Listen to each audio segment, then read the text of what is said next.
My name is Louis Clay. I want to share with you a trick that I use to control the number of blank lines visible at the bottom of the Excel table, which I use to track my personal finances. Maybe the little trick will work for you, or better, suggest other tricks. I have tracked my personal finances in spreadsheets since 1982, when I bought my first PC. I prefer to begin a year with more than a year's worth of blank lines already formatted with formulas used for each record as I add it. But all those blank lines can be a nuisance. As you can see, the sheet is daunting. The rows without data interfere with my need to focus on the current records that have not yet cleared my bank. Yet, with one button, voila!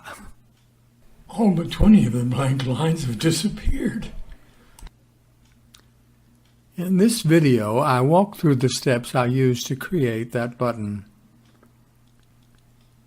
I want to see only those records which have not yet cleared my bank, plus 30 blank rows. I will hide all other blank rows. I will use the totals bar to specify the range of rows to hide. I begin by specifying the column for the range. Note that I do not need to name more than one column. The hide command will work to hide all rows if I specify the rows to be hidden in any one column. So I have chosen column A. A, first row to hide, colon, through A, last row to hide. Now I need to identify the specific row to be first and the specific row to be last. The last row needs to be always the totals row minus 1. I do not want to hide the totals row itself. To identify the beginning row, I need to find the first blank row in the table above and add 20 to it for the blank lines I want to be able to see. That is what the button did in the display we now see. Note that line 360 is the first blank line, and that the line 379 is the last blank line that you see, whereas all lines between 379 and 1633 are hidden. The routine needed to identify those numbers without seeing them, at least without seeing them directly. Here's how. In column B, here identified as underscore ABS, I have used record numbers that are unique. In fact, I've been using them for many years, not in just this year. And in column C, I have the same numbers, but those numbers stop if there's no record given. I accomplish that by saying, do not show column C if there's no date entered. Therefore, the database is stymied until I indicate I've begun a new record. When I subtract the number of rows used for data records already, plus the 20 blank lines I want, that is the 24499 number, from the maximum number of rows in the table, 25751, I find out the number of rows to hide. Then I'm almost there. When I find out the number of rows I need to hide, I subtract it from the number used for the last row to hide. I have the number of the first row to hide, 380. With this information, I am now able to specify the range of cells to hide. To make it easier for myself, I have named each of the columns with short names. In the bar above, you see how the variables shape the formula, and in the totals bar, you see the result.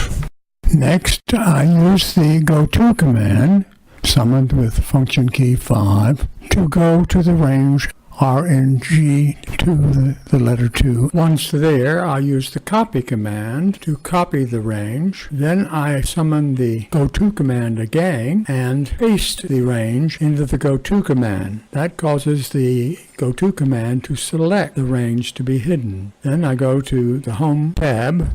On the far right of it, I see Format. Under Format, I see a choice to hide or unhide. I choose to hide rows, and lo and behold, I now have the range that I wanted. Nice, but far too much work even after identifying the range to be hidden. I much prefer a macro to do that work for me and then assign that macro to one button. Let me show you how I did that. This part will use some features that you may not have on your ribbon unless you have installed them, because by default they do not show up because many people don't use them. One is macros. If you don't have macros on your ribbon, you can easily get it. The same also, I will be using some things on the Developer tab. I'm not going to go into how to do those things because there are so many wonderful explanations out there for that. Look for how to add macros and how to add the Developer tab, and that will help you. And once you do it, please do not be daunted. It's very easy to do it, and you're not going to have to learn a programming language. You're just going to use it because you're going to use what I give you, plus little tweaks you may give it to have it work for you. I've used many macros that others have created from time to time to do the work that I want to do and adapt it to my terms and what my needs are. They wouldn't even have any idea how I might match their processes, but it works. Now, you will notice that I've gone to the Macro tab and I'm choosing to look at the macros. I have only one macro in this particular workbook, and I'm therefore going to look at that macro. Here it is for you. You'll notice and highlight that the macro identifies the range and hides it. This is created by the VBA editor that's available only through the Developer tab. Again, do not be daunted by the language here. It's all very compressed, very precise. Every punctuation mark has to be there, but all you have to do is to match it in your own. You just copy it and paste it in and then tweak it. The highlighted area also has a word, doubly highlighted, called indirect.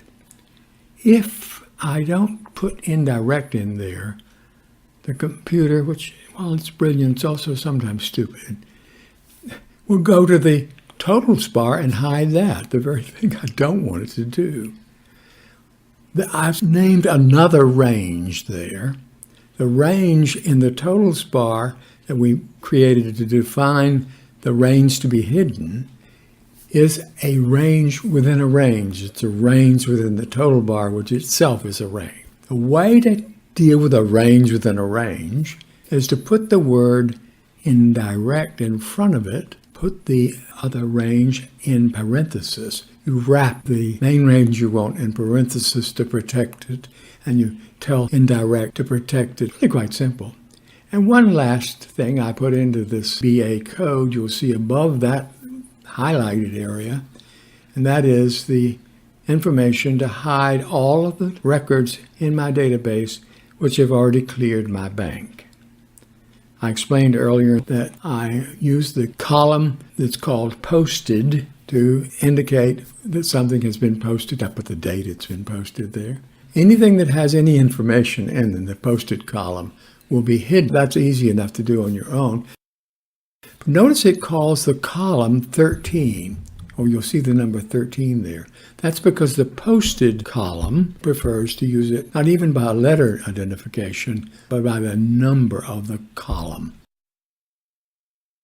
That will create the Mac. Now, the next thing to know is how to create the button. You don't have to go up there and look for the macro in a list that maybe you will have many macros.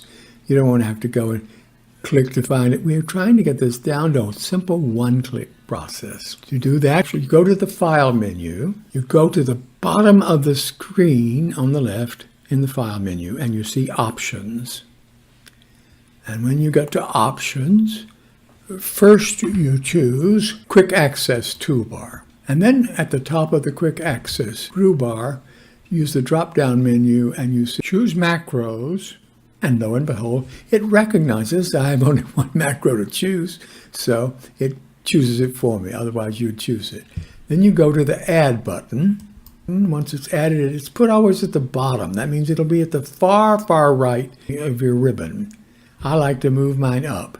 So I'll go to the arrows onto the right of that panel, and I move it up, and I move it up, and I keep moving until it's at the very top of the screen. At that point, I say OK, and that's it, folks. It will work forever. But I can't resist one final embellishment. I don't particularly like having those numbers there.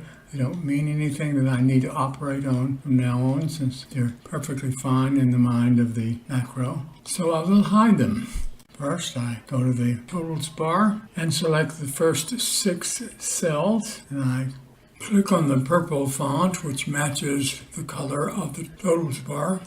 Now no one can see them.